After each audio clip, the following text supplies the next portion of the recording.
ಹಳೆಯ ಚಿನ್ನದ ಒಡವೆನ ಅಧಿಕ ಬೆಲೆಗೆ ಮಾರಬೇಕೆ ಅಂದ್ರೆ ಆಟಿಕಾಗೆ ಕಾಲ್ ಮಾಡಿ 8803000300. Attica gold company. ಯೂಶಲಿ ನಾವು ಜೈಲ್ಗಳನ್ನು ವಿಸಿಟ್ ಮಾಡ್ತೀವಿ. ಇಲ್ಲಿರೋ ಮಹಿಳೆಯರನ್ನು ಇಟ್ಟಿರುವಂಥ ಜೈಲನ್ನ ನಾನು ವಿಸಿಟ್ ಮಾಡಿದ್ದೆ. ಸುಮಾರು 200 ಜನ ಇನ್ಮೇಟ್ಸ್ ಇದ್ದಾರೆ. ಸೊ ಇವತ್ತು 6 ಜನ ರಿಲೀಸ್ ಆದರು. ಎಷ್ಟು ಜನ ಟ್ರೀಟ್ಮೆಂಟ್ ತೊಗೊಳ್ಳೋರಿದ್ದಾರೆ, ಅವ್ರಿಗೆ ಕೊಡುವಂಥ ಫೆಸಿಲಿಟೀಸು, ಊಟ. ಈಗ ನಾನು ಅಲ್ಲೇ ಊಟನೂ ಸಹ ಮಾಡ್ಕೊಂಡು ಬಂದೆ.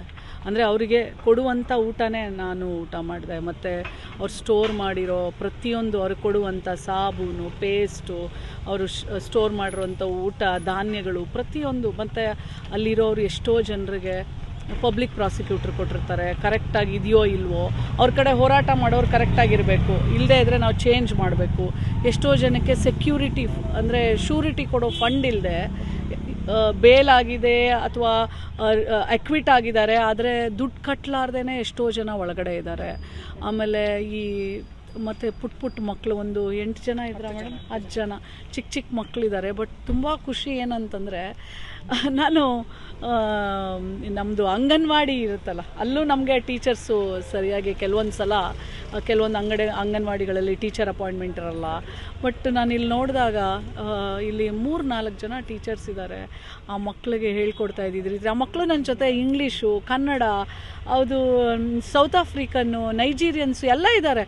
ಆ ಮಕ್ಕಳೆಲ್ಲ ಕನ್ನಡ ಹಾಡು, ಆ ಇಂಗ್ಲೀಷು ರೈಮ್ ಅದೆಲ್ಲ ನೋಡಿದಾಗ ಒಂಥರ ಖುಷಿನೂ ಅನಿಸುತ್ತೆ.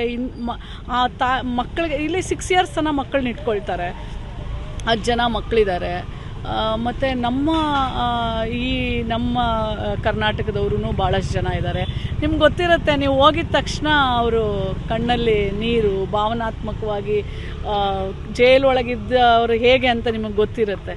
ಅವರನ್ನು ತಪ್ಪಿಕೊಂಡ್ರೆ ಸಾಕು, ಅಳ್ತಾ ಇರ್ತಾರೆ.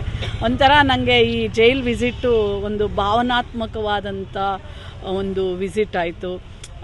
ಮತ್ತು ಅವ್ರು ಮಾಡುವಂಥ ಹಾರಗಳು, ನಿಟ್ಟಿಂಗು, ಯಾಕಂದರೆ ಅವ್ರಿಗೆ ಟೈಮ್ ಪಾಸ್ ಏನು, ಪ್ರತಿಯೊಬ್ಬರೂ ನಾನು ಎಂಟ್ರಾದಾಗ 12 ಗಂಟೆ, ಈಗ 4 ಗಂಟೆ ಅಂತಂದರೆ ಭಾಳಷ್ಟು ಟೈಮು ನಾನು ಪ್ರತಿಯೊಬ್ಬರ ಜೊತೆನೂ ಎಲ್ಲರ ಜೊತೆನೂ ಏನೇ ಸಮಸ್ಯೆ ಇದ್ದರೆ ಡೈರೆಕ್ಟಾಗಿ ಎಲ್ಲ ಪೊಲೀಸವ್ರನ್ನ ಹೊರಗಿಟ್ಟು ನಾನು ಅವ್ರ ಜೊತೆ ಖುದ್ದಾಗಿ ಮಾತಾಡಿದ್ದೀನಿ. ಮತ್ತು ನಿಮಗೆ ಮತ್ತು ಅವರು ಇರುವಂಥ ಶೌಚಾಲಯಗಳು, ಮತ್ತು ಅವ್ರಿಗೇನಾದರೂ ನಮ್ಮ ಜೊತೆ ಮಾತಾಡೋದಿದ್ದರೆ ಎಲ್ಲರನ್ನೂ ಮಾತಾಡ್ಸಿದ್ದೀನಿ. ಚಿಕ್ಕದೊಂದು 6 ತಿಂಗಳದೊಂದು ಮಗು ಇದೆ, ತಾಯಿ ಇದ್ದಾಳೆ. ಆ ತಾಯಿ ಕೇಳಿದೆ, ಇಮ್ಯುನೈಸೇಷನ್ಸು, ವ್ಯಾಕ್ಸಿನೇಷನ್ಸು, ಮತ್ತು ಆ ಮಗುಗೆ ಡೈಪರ್ಸು, ಎಲ್ಲವನ್ನೂ ಕೊಡ್ತಾರೆ. ಅವ್ರದ್ದೇ ಆದಂಥ ಒಂದು ಆಸ್ಪತ್ರೆ ಇದೆ ಒಳಗಡೆನೇ. ಅದ್ರ ಮೇಲೆ ಮಲ್ಕೊಂಡಿರೋರು ಎಷ್ಟು ಜನಕ್ಕೆ ಯಾರನ್ನು ನೋಡಬಾರ್ದು ಅಂತ ಮಲ್ಕೊಂಡಿರೋರು ಎಷ್ಟು ಜನನೋ. ಅವರೆಲ್ಲರೂ ಒಂದು ಅಪ್ಪುಗೆಗೆ ಕಾಯ್ತಾ ಇರ್ತಾರೆ. ಯಾರೋ ಒಬ್ಬರು ತಾಯ್ತನದಿಂದ ತನ್ನ ತಾಯಿನೋ ತಂಗಿನೋ ತಪ್ಪು ಮಾಡದೇ ಇರೋರು ಯಾರೂ ಇಲ್ಲ. ತಪ್ಪು ಮಾಡಿರೋದನ್ನು ತಿದ್ಕೊಳ್ಳೋಕ್ಕೆ ಅಂತಲೇ ಜೈಲಿರೋದು. ಹಂಗಿದ್ರೆ ಜೈಲಲ್ಲಿರೋರೆಲ್ಲ ಕೆಟ್ಟವರು ಅಂತನೂ ಅಲ್ಲ. ಅವರನ್ನು ಒಳ್ಳೆತನವಾಗಿ ಬದಲಾವಣೆ ಮಾಡಲಿಕ್ಕೆ ಅಂತ ಇರೋದಕ್ಕೆ ನಾವು ಜೈಲು ಅಂತೀವಿ. ನಾವು ಒಬ್ಬಳು ತಾಯಿಯಾಗಿ ನಾನು ಹಾರೈಸ್ತೀನಿ, ಅವರವ್ರ ಮನೆಗಳಿಗೆ ಅವ್ರು ಹೋಗಲಿ, ಮತ್ತೆ ಹೊಸ ಬದುಕನ್ನು ಕಟ್ಕೊಳ್ಳಿ, ಅವರ ಶಿಕ್ಷೆಗಳೆಲ್ಲ ಪಾರಾಗಲಿ, ಅವ್ರಿಗೇನೇನು ಇಲ್ಲಿ ಪ್ರಾಬ್ಲಮ್ ಇದೆ ಅವನ್ನೆಲ್ಲವೂ ಕರೆಕ್ಟಾಗಿ ಅವರಿಗೆ ಸ್ಪಂದನೆ ಮಾಡುವಂಥ ರೀತಿಯಲ್ಲಿ ಆಗಲಿ ಅಂಥೇಳಿ ನಾನು ಆಶಿಸ್ತೇನೆ. ಬಟ್ ನೀವು ಭೇಟಿ ಮಾಡಿ ಮಾತಾಡಿದಾಗ ಏನಾದರೂ ಸಮಸ್ಯೆಗಳು ಹೇಳ್ಕೊಂಡ್ರ?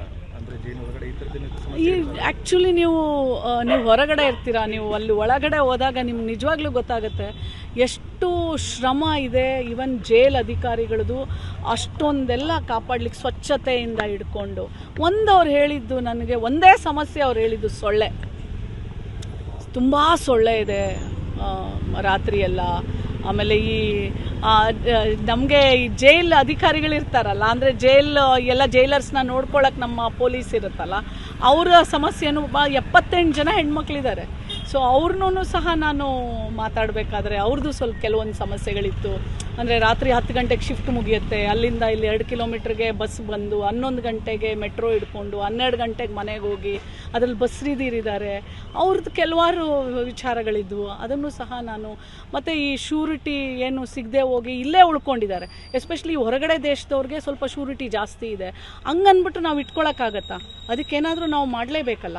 ಸೊ ಹಾಗಾಗಿ ಹೋಮ್ ಮಿನಿಸ್ಟರ್ ಅವ್ರನ್ನ ಭೇಟಿ ಮಾಡಿ ನಮ್ಮ ರೆಕಮೆಂಡೇಷನ್ಸ್ನ ಕೊಟ್ಟು ಅದನ್ನು ಮನವರಿಕೆ ಮಾಡಿ ಇಲ್ಲಿರೋರನ್ನ ಆದಷ್ಟು ಬೇಗ ಎಸ್ಪೆಷಲಿ ಫಾರಿನರ್ಸು ಮತ್ತು ನಮ್ಮ ನಾಡಿನವರು ಸಹ ನಮ್ಮ ದೇಶದಲ್ಲಿರೋರು ಶ್ಯೂರಿಟಿ ಕೊಡದೇ ಇರುವಂಥವ್ರನ್ನೆಲ್ಲ ಯಾವುದಾದ್ರೂ ಬೇರೆ ಒಂದು ವ್ಯವಸ್ಥೆಯನ್ನು ಮಾಡಿ ಅವ್ರನ್ನೆಲ್ಲ ಅವ್ರ ಮನೆಗಳಿಗೆ ಕಳಿಸ್ಕೊಟ್ರೆ ಅದೇ ದೊಡ್ಡ ಕೆಲಸ ಆಗುತ್ತೆ. ಆಗಿಂದಾಗೆ ನಾವು ನೋಡ್ತಿರ್ತೀವಿ ಜೈಲಿನೊಳಗಡೆ ಕೆಲವರೆಲ್ಲ ರಾಜಕೀಯ ಪಡಿತಿದ್ದಾರೆ, ಕೆಲವರೆಲ್ಲ ಮೊಬೈಲ್ ಯೂಸ್ ಮಾಡ್ತಿದ್ದಾರೆ, ನಿಷೇಧಿತ ವಸ್ತುಗಳನ್ನೆಲ್ಲ ಇದು ಮಾಡ್ತಿದ್ದಾರೆ. ನಿಮಗೆ ಅದು ಕಂಡು ಬಂತ?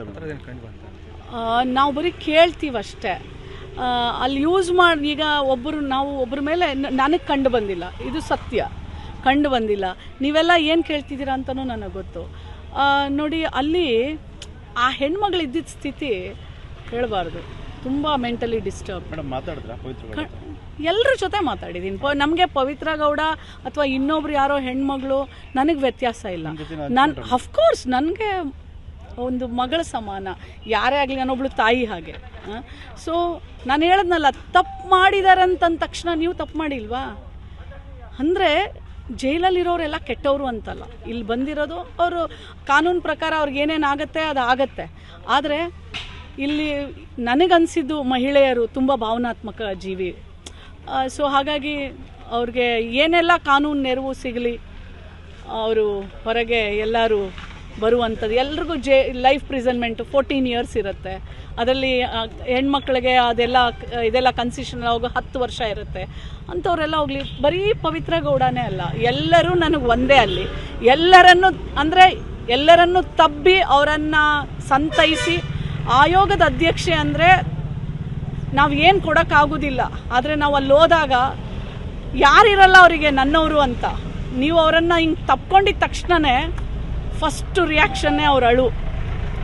ಅವರು ಮನಸ್ಸಿಂದ ನಾವು ಸುಮ್ಮನೆ ಬ್ಲೇಮ್ ಮಾಡೋಕ್ಕೆ ಹೋಗಬಾರ್ದು ನಮ್ಗೆ ಗೊತ್ತಿಲ್ಲದಿರೋ ವಿಷಯನ. ಈಗ ಹೆಂಗಿದ್ರು ಅದು ತನಿಖೆಯಲ್ಲಿದೆ. ತನಿಖೆಯಲ್ಲಿ ಪ್ರೂವ್ ಆದರೆ ಯಾರು ಮಾಡಿದ್ದಾರೆ ಅವ್ರಿಗೆ ಸಸ್ಪೆಂಡು ಎಲ್ಲ ಮಾಡಿದ್ದಾರೆ, ನೀವು ನೋಡಿದ್ದೀರಾ. ಬಟ್ ಅಲ್ಲಿ ನನಗೆ ಯಾವುದೂ ಆ ಥರ ಕಂಡು ಬರಲಿಲ್ಲ. ಆಮೇಲೆ ಇನ್ನೂ ಒಂದು ನಾವು ಅರ್ಥ ಮಾಡ್ಕೊಂಡು, ನೀವು ಮೀಡಿಯಾದವರು, ನಾನು ಆಯೋಗದ ಅಧ್ಯಕ್ಷ, ನಾವು ಅರ್ಥ ಮಾಡ್ಕೋಬೇಕು.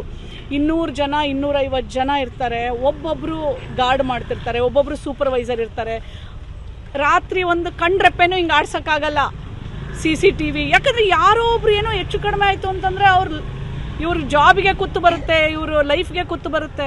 ಭಾಳ ಕಷ್ಟ ಇದೆ. ನಾವು ಅಂದ್ಕೊಳ್ಳೋದಷ್ಟೇ, ತುಂಬ ಕಷ್ಟ ಇದೆ. ಅಂಥ ಕಷ್ಟದಲ್ಲೂ ನಾವು ಬೇರೆ ಕಡೆ ನಾವು ಜೈಲ್ಗಳನ್ನೆಲ್ಲ ನೋಡಿಬಿಟ್ರೆ, ನಮ್ಮ ಜೈಲ್ ನೋಡಿದ್ರೆ ನಿಜವಾಗ್ಲೂ ನಾವು ಎಷ್ಟೋ ಕಡೆ ಹಾಸ್ಟೆಲ್ಗೆ ಹೋಗ್ತೀವಿ, ಅಲ್ಲಿರೋ ಊಟನೂ ಇಷ್ಟು ಚೆನ್ನಾಗಿರಲ್ಲ.